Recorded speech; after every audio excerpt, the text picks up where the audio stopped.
Bismillahirrahmanirrahim. Assalamualaikum warahmatullahi wabarakatuh.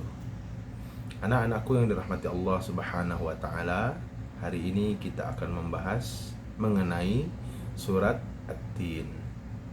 Surat At-Tin ini ada di juz 30 ya. Insyaallah anak-anak mungkin sebagian sudah hafal ya.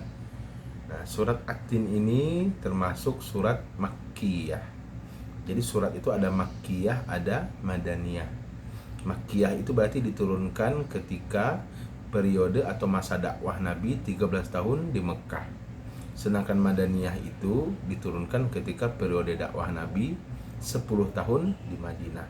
Nah, At-Tin ini diturunkan di masa periode dakwah Nabi yang 13 tahun pertama. Makanya disebut surat Makkiyah. Nah, terus kita akan lanjut ke ayat pertama, yaitu A'udzubillahi minasyaitonirrajim. Bismillahirrahmanirrahim. Wattini wazzaitun. Demi buah tin dan buah zaitun. Jika Allah bersumpah dengan nama sesuatu, berarti nama sesuatu atau sesuatu itu istimewa. Misalnya wasyamsi, demi matahari. Matahari banyak fungsinya ya kan. Kalau nggak ada matahari, tumbuhan nggak bisa tumbuh, kita juga mungkin bisa mati, saking istimewanya matahari. Nah, wattini wazaitun berarti buah tin dan zaitun ini istimewa, entah itu rasanya, manfaatnya, khasiatnya. Kemudian buah tin dan zaitun ini banyak tumbuh di Syam atau Damaskus, yang merupakan tempat di mana Nabi Isa diangkat menjadi nabi. Kemudian wa turi sinin, Turi Saina, demi Turi Saina, ini adalah tempat di mana Nabi Musa diangkat menjadi nabi. Wa hadzal baladil amin, dan kota yang aman ini.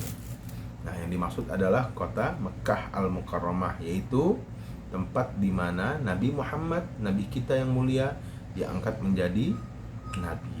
Nah, jadi Allah bersumpah dengan nama-nama tempat, Syam, Damaskus tadi, kemudian Turi Saina dan Mekah.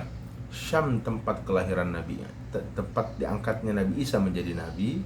Turi Saina tempat di mana Nabi Musa diangkat menjadi nabi, dan saat itu Nabi Musa berbicara dengan Allah Subhanahu wa taala, makanya disebut kalimullah.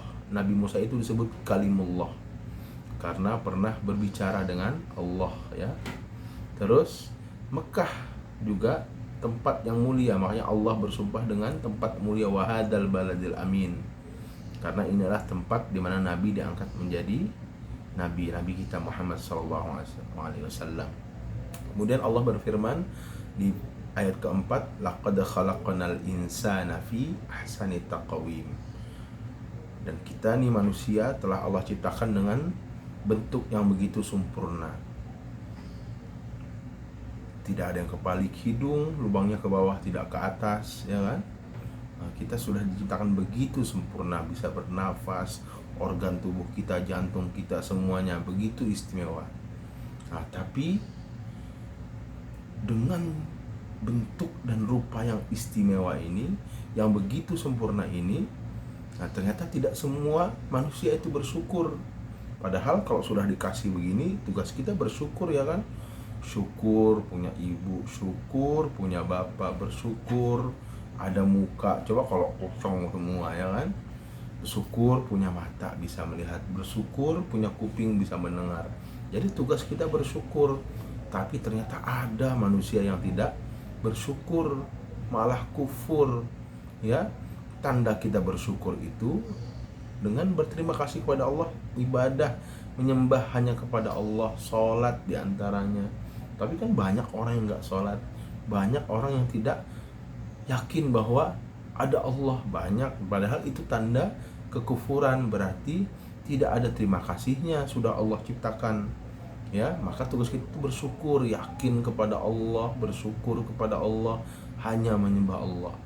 Nah, banyak manusia yang tidak seperti itu. Nah, yang seperti itu maka kemudian Allah sebutkan tsumma radadnahu asfala safilin. Yang enggak bersyukur nih, Allah akan kembalikan ke tempat yang paling rendah derajatnya, baik di dunia maupun di akhirat.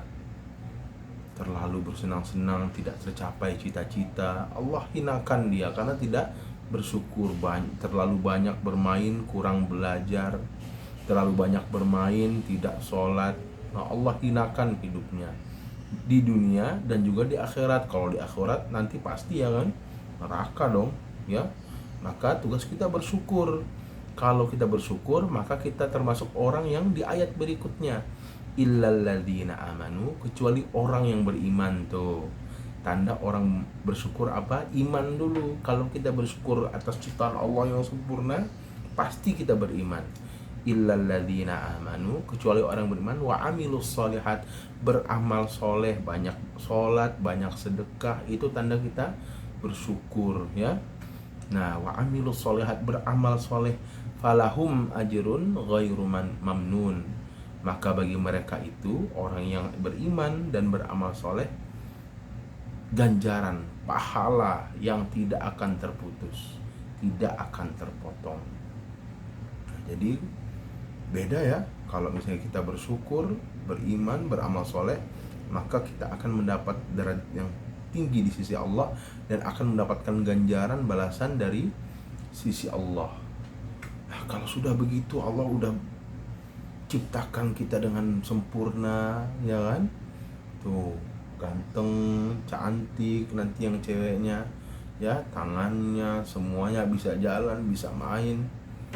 Kalau masih belum bersyukur, maka Allah lanjutkan, fama yukadzibuka ba'du biddin, maka apalagi yang menjadikan kau mendustakan agama Allah. Maksudnya apa? Bersyukur kok masih gak percaya, padahal Allah sudah ciptakan nih dunia biar kita bisa hidup di dalamnya. Allah ciptakan kambing biar kita makan daging kemarin ya kan. Allah ciptakan sapi, kita makan daging kemarin ya.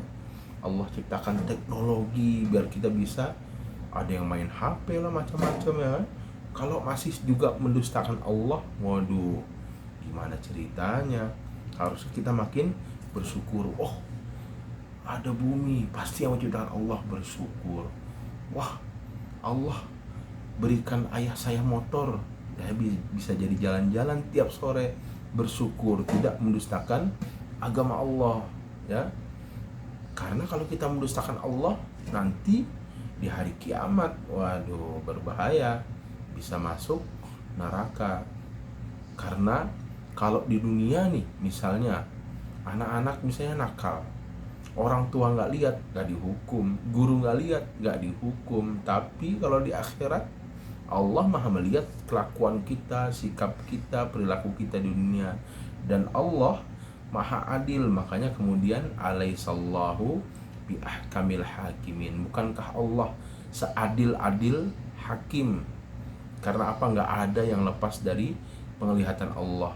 Kalau misalnya bapak mau hukum anak-anak, bapak harus ngelihat dulu. Tapi kalau Allah maha melihat, maka apapun yang anak-anak lakukan, baik rame maupun pas lagi sendiri dalam kamar, orang tua nggak lihat ini ngelakuin, tapi Allah maha melihat. Di akhirat Allah akan adili ya. Jadi itu kurang lebihnya hikmah yang dapat kita ambil dari surat At-Tin. Mudah-mudahan anak-anak mendapatkan keberkahan dari ilmu yang didapatkan, dan mudah-mudahan ilmu yang didapatkan bermanfaat baik untuk dunia dan di akhirat. Teriring doa untuk anak-anak semua agar selalu dalam sehat, keadaan sehat walafiat. Demikian, subhanakallahumma wa bihamdika asyhadu an la ilaha illa anta astaghfiruka wa atubu ilaik. Assalamualaikum warahmatullahi wabarakatuh.